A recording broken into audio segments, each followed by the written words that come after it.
I was recently hired to do the art for a 4-page story, and today I'm going to showcase the entire process on how I made those 4 pages. Here we go. Drone Talk! Hey, what's up, guys? Welcome to another episode of Drone Talk. It's your boy Tyler, and thank you for watching. Remember to smash that like button, smash that subscribe button. Getting ready to send Entity to the printers, but guys, this is what we're really working on. This is what we're really going to be putting our head down and focusing on for the next couple months is my new project called The Chef's Culinary Heroes Earth Force. It's going to be a really fun superhero comic, and get this, it's drawn by me. It's drawn by me. See, Demons was drawn by Travis Martinez, Entity was drawn by Joe Wong, and now I'm going to put out a comic that is drawn by me, and I'm really excited. I think I have like 2 different styles. I have like a very noir style, and then I have this very clean, fun superhero style that I'm really excited to showcase. So more of this, more images, more story and stuff is going to be shown on my next project. But let's get into this. So I was recently hired by my friend Ari to do a 4-page story. We've worked together in the past. He's a really good writer, and I always enjoy drawing stories for him. And how it goes is, he says, "Hey Tyler, I got this project. Do you want to jump on?" And I have to see if I have time. And then I was like, "Yeah, I have time. It's only 4 pages." We worked out a deal. He then sends me the script, so let's go over and see that script actually. So he'll send me a script, and this is what the first page looks like. And so me as the artist, I have to dissect everything that he wants. So so right here he's really wanting like this a main image to set the scene, and then to get zoom in and then zoom in even closer. And so I read through the script. It's 4 pages, and then I'm able to then then do my pencils. So for my pencils, I typically, if I'm drawing traditionally, I will do my pencils digitally. So for this story, I drew the pages traditionally. So right here, this right here are my digital pencils. I do them in Clip Studio Paint, and I blue line it. So this is what the page looks like. It'd be on 11x17 digital, and I'll then blue line it. I will then bring down the opacity, and then I will save it as a JPEG, and then I will then I have 11x17 paper, and then I will use my Epson Workforce 7720, put that 11x17 paper in, and then it will print out the sheet in the blue line. The reason why I use blue line is because when I scan the product in, you are not going to see any of the blue lines when I scan it.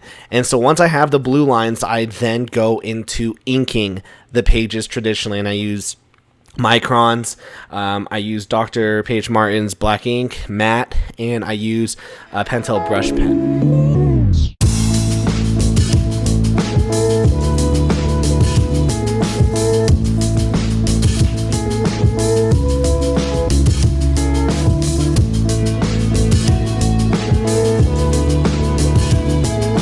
So once I'm done with inking these pages traditionally, I will then, let's see if I can pop up. I will then scan them in, and this is what the page looks like scanned in. This is what the page looks like scanned in. You can notice there isn't any blue lines that can be seen at all. It's just this is just the raw black inks going. And then after that, I will then scan it back into Clip Studio Paint, and this is what it will look like once I'm done lettering it. And you can see I did some touch-ups. I wasn't very happy with this panel, this bottom panel. I thought there was too many just white things, so I blacked it all out, and I digitally put the white marks in. And then I added the lettering. I added the title, Freedom, written by Rubin, illustrated by Tyler Carpenter, and then after that we look at the script again, and we start adding the lettering. And that's a whole other video. And then what this step allows me to do is I can touch up some of the ink. So right here, it's very rough. So I would then get my pen. I'd get my digital pen, wherever it is, right here, and then what we would do is, I'd go onto a different layer, and then we can just, touch this up, so that it's more black. And there's actually an easier way to do this. We can go we can go into edit.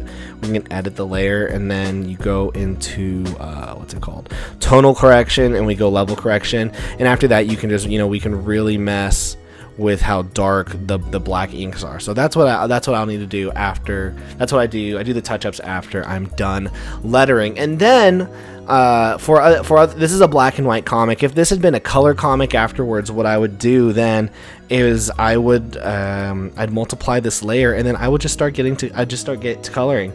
And that process would probably take me, we'll just color right over it, so the blacks aren't even affected. And that would take me around 2-3 hours to color a page, depending on the intensity of this page. This page would be pretty easy for me to color.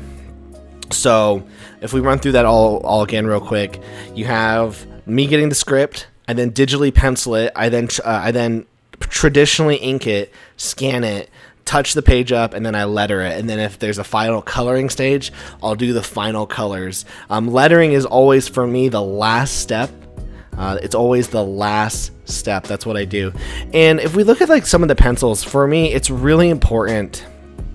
I didn't do it on this blue line because I knew there wasn't a lot of dialogue, but artists, when you're penciling pages, keep in mind, I always draw the word balloons. I knew there was only going to be 2 word balloons. I knew there was going to be space right here for the title. I knew there was going to be letters right here, and then there's going to be letters right here. So make sure that when you're drawing, you keep in mind the word balloons, because I know there's a lot of artists who, you'll look at the script and you need to know, okay, where are all the word balloons, who's talking and whatnot. And if you don't plan that out, it's your page, you're gonna get really angry when it's time to letter your book and go, oh, I did not leave space for this at all. So guys, that is how I make a comic book.